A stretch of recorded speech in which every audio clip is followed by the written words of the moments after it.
Baiklah teman-teman, agar pelajaran kita bermanfaat, marilah kita berdoa menurut agama dan kepercayaan kita masing-masing. Berdoa dimulai.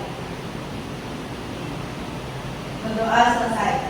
Baik, terima kasih Becky. Sekarang kita mulai dengan cek kehadiran dulu.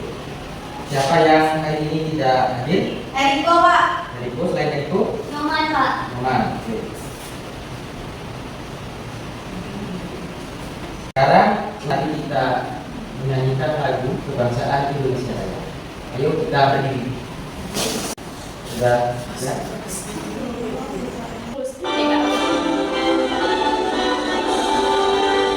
Indonesia, tanah airku, tanah tumpah darahku. Di sanalah aku berdiri, jadi pandu ibuku.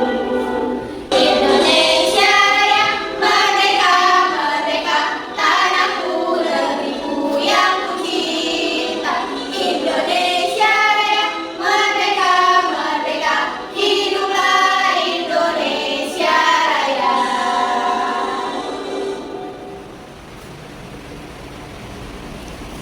Kemudian kita masuk ke persepsi. Jadi kita akan mengingat kembali konsep ruas dan hubungannya dengan bilangan kuadrat dan angka kuadrat. Coba siapa yang mau menjawab soal ini? Ada yang mau menjadi sukarelawan? Saya, Pak. Ya, silakan Becky. Yang pertama, bagaimana caramu mencari panjang sisi kolam Pak Adam? Kan di situ kolamnya Pak Adam itu sudah diketahui luasnya. Luasnya yaitu 36 meter persegi. Nah, cara mencarinya berarti 36-nya diangkatin, Pak. Ya, Ke betul. kuadrat supaya ketemu panjang sisinya. Ya, aplaus untuk Becky. Jempol kanan, jempol kiri, satu. Yang kedua siapa yang menjawab? Ya, silakan Becky. Untuk soal kedua, bagaimana kalau menentukan luas kolam Pak Budi? Bentuk kolamnya ini kan persegi ya Pak ya? Kalau persegi berarti sisi kali sisi, dan di situ diketahui salah satu sisinya 8 meter, berarti 8 kali 8, 64. Ya, betul. Ya, aplaus untuk Evi. Jempol kanan, jempol kiri, satu. Selanjutnya tentang kesebangunan. Sekarang Bapak minta ada yang maju untuk menjawab, mengisi titik-titik itu. Siapa yang mau? Siap, silakan.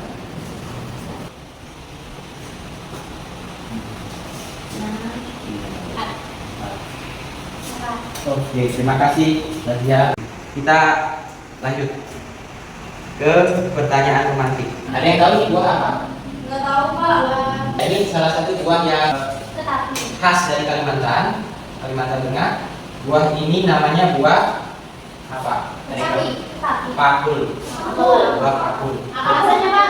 Rasanya masam manis. Ada Lembutnya itu, Pak. Kayaknya teksturnya mungkin mirip seperti manis juga. Nah, buah ini mulai susah ditemui karena buahan hutan, alih fungsi hutan menjadi perkebunan. Kemudian, ya ini kira-kira pohonnya pohon kapul ya. Nah, coba salah satu ada yang mau bantu Bapak membacakan masalah ini? Siapa? Tri mungkin? Simon ingin menanam beberapa pohon kapul di belakang rumahnya sebagai wujud pelestarian tanaman buah khas Kalimantan yang terancam punah ini. Agar pohon yang baru ditanam tidak roboh diterjang angin, ia mencaga pohon dengan bambu. Adapun gambar jangka yang digunakan adalah seperti gambar di samping. Jika jarak patok dan pohon kapul menempel tanah adalah 1,5 meter dan jarak ujung bambu yang menempel pohon ke tanah adalah 2 meter, berapa panjang cangkang bambu yang dibutuhkan Simon? Ada yang bisa menjawab berapa panjang cangkang bambu yang dibutuhkan Simon? Caranya bagaimana? Ada yang tahu? Belum tahu ya? Nah, untuk bisa mengetahui kita akan mempelajari materi hari ini. Silakan Devi, Bapak minta tolong bacakan video pembelajaran 1 dan 2. yang pertama, peserta didik dapat menunjukkan kebenaran teorema Pythagoras menggunakan luas persegi dan segitiga siku-siku dengan tepat. Yang kedua, peserta didik dapat menggunakan teorema Pythagoras dalam penyelesaian masalah yang berkaitan mereka dengan sisi-sisi segitiga siku dengan tepat. Ya, terima kasih Baby. Untuk termotivasi mempelajari sebuah materi kita harus tahu manfaatnya. Ya. Jadi manfaatnya tentu kita bisa menghitung panjang agak yang dibutuhkan untuk menopang pohon yang baru ditanam. Kemudian yang kedua, bagaimana kita menentukan panjang sisi miring dari sebuah tanggul agar dia dapat menahan beban air. Ya, jadi seorang arsitek akan perlu pengetahuan tentang gaya fakultas. Ya. Kemudian yang lainnya, para tukang itu bisa memanfaatkan untuk memastikan bangunan yang dia buat fondasinya itu siku. Coba kenapa bangunan itu harus siku? Ada yang tahu? Biar kuat, Pak. Biar kuat. Ada lagi yang Tegak lurus. tegak lurus dengan apa? Tanah. Dengan tanah. Yang paling spesifik itu karena tukang harus masang apa namanya? Kemungkinan misalnya keramik ini kalau dia tidak siku akan banyak keramik yang dipotong dan tidak bermanfaat lagi potongannya. Mungkin bisa digunakan tapi tidak pada tempat yang ya. Kalian tahu ini benda apa? Drone. Biasanya digunakan untuk Video keindahan alam yang tinggi-tinggi, Pak. Dari tinggi. oke, dari ketinggian ya. Iya. Kita akan belajar teorema Pythagoras, kita kaitkan dengan masalah penerbangan drone. Ini ada di Soekarno. Pernah melihat di Soekarno? Nah. Lalu ini apa? Ya, ya. Kita memiliki dua drone dengan kemampuan terbang yang berbeda. Dalam kondisi dari badan drone A mampu terbang hingga 2 km, sementara drone B mampu terbang hingga 2,7 km. Kita akan menerbangkan drone untuk mengambil di udara kota Palangkaraya. Titik awal penerbangan drone adalah udara kecil Palangkaraya dengan jembatan cahaya adalah 720 meter dan jarak udara kecil kepertigaan dari yang timur adalah 1100 meter. Dapatkah kamu membantu kita untuk memilih drone mana yang akan diterbangkan? Oke. Jadi itu permasalahan yang akan kalian kerjakan. Tapi sebelum itu akan Bapak bagikan ini. Kelompoknya kita bagi dua, Devi sama Will. Kelompok pertama, kemudian Tri, Nadia dan Devi kelompok dua ya. Jadi kita akan membawa masalah itu ke koordinat kartesius. Coba sekarang Tri bantu Bapak menjodohkan koordinat yang belum punya pasangan. Ya, silakan. Titik F itu berpasangan dengan yang mana? 1100. Ya. Dengan Iya. tengah. Oke, terima kasih Tri. Sisi F bisa dicari dengan menggunakan teorema Pythagoras. Ya. Tapi sebelum kamu menggunakan teorema Pythagoras, alangkah baiknya kita mengetahui kebenaran teorema Pythagoras terlebih dahulu. Ya. Nah, supaya kita lebih fokus, mari kita escritum dulu. Ya. Tapi sedikitnya Bapak mulai dari motivasi. Motivasinya dengan tokoh. Kalian pernah dengar nama Tambun Dungai? Ada yang pernah, ada yang belum? Jadi siapa itu tokoh Tambun dan Dungai? Kalau tahunya kurang tahu, Pak. Oh, iya. Cuma pernah dengar aja, Pak. Ya, kita amati dulu video berikut ini ya. Jadi silakan disimak.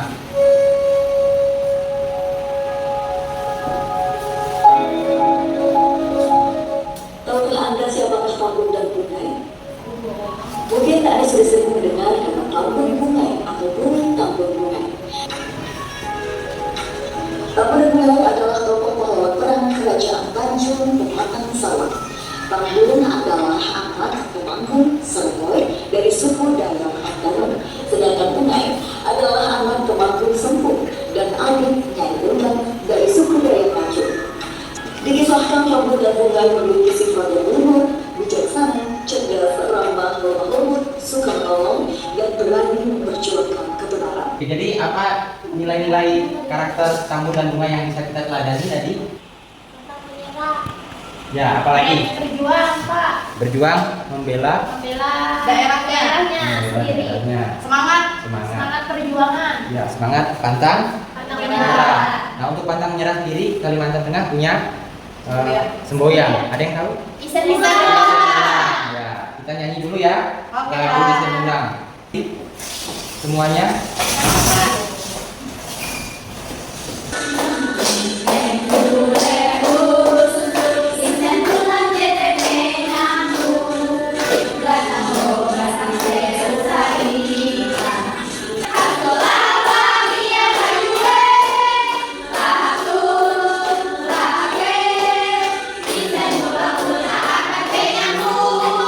Baik, sekarang kita akan masuk ke aktivitas menggunakan GeoGebra. Jadi silahkan perhatikan petunjuk yang ada di LKPD. Gunakan QR code ini untuk masuk ke aktivitas GeoGebra. Sudah bisa membuka aplikasinya? Bisa. Apa yang bisa kalian simpulkan? Apa nanti kita? Pak mau nanya Pak? Ya, silakan. Ini apa berapa? Nggak kelihatan, Pak. Ini 5. Ini 720. Dia apa ini kita kalau nyari ini nggak Pak? Ini tanda Nyari ini nggak Pak? Ya, Gimana caranya? kalian ikuti di situ. Oh ini bisa ada. Oh ini nggak Pak? Apa? Kasih Pak. Ya, bagaimana? Apakah sudah selesai mengerjakan LKPD-nya? Aktivitas GeoGebra-nya juga sudah dilakukan? Sudah. Nah, baik, sekarang saatnya kita menyajikan hasil diskusi. Kelompok 1 silahkan, siapa yang mau mewakili kelompoknya? Saya, Pak. Ya, silakan Yuyun.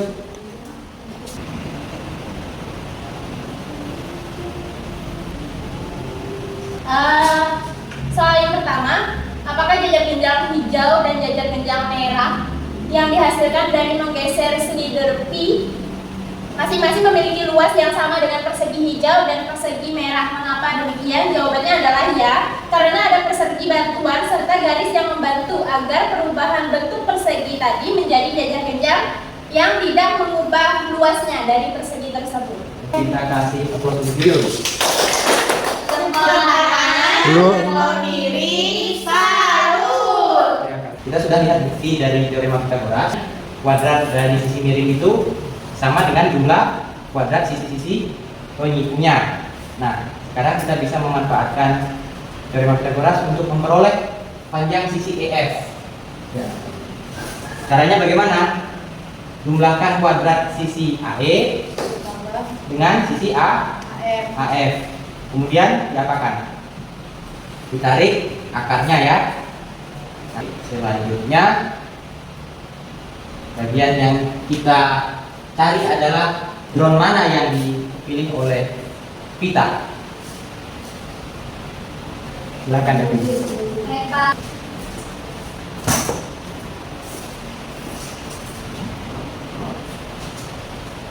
Karena 2000 kurang dari 2629,38 dan kurang dari 2700, maka drone yang dipilih oleh kita adalah drone beta. Ya, betul ya. Jadi drone B dipilih karena drone B mampu terbang hingga 2700 meter. Baik, kita sampai pada kesimpulan pembelajaran hari ini. Bapak ingin tahu seberapa jauh pemahaman kalian dengan menjawab pertanyaan ini. Yang pertama, mengapa bukti teorema Pythagoras dapat memanfaatkan konsep luas persegi? Saya, Pak, Silakan Tri. karena Pythagoras tadi itu memiliki hubungan dengan bilangan-bilangan kuadrat. Nah, dengan bilangan-bilangan kuadrat ini bisa memanfaatkan konsep luas karena luas itu adalah dari bilangan-bilangan kuadrat tersebut, Bapak. Oke. Yang lain bagaimana? Ada pendapat lain? Sama? Sama, Pak. Sama ya. Oke. Pertanyaan yang kedua.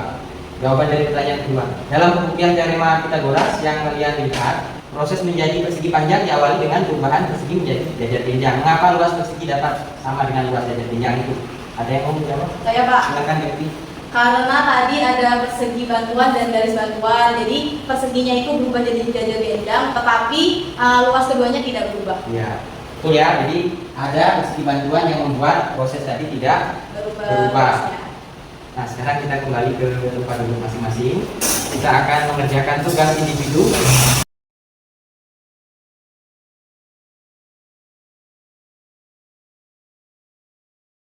Fotonya belum dapat. Itu dibagi temannya. Ya, jadi waktu pengerjaan tugas individunya 10 menit. Yang jam Bagaimana? Sudah selesai? Belum Pak. Ya, silakan. Yang sudah boleh dikumpul.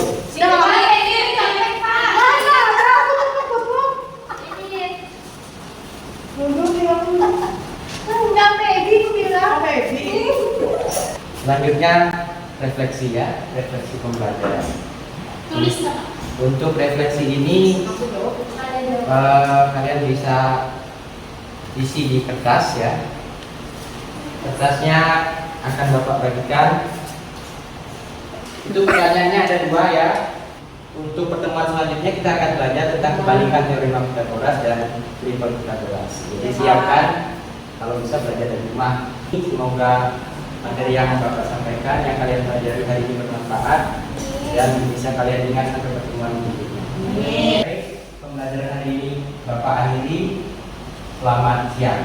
Siap.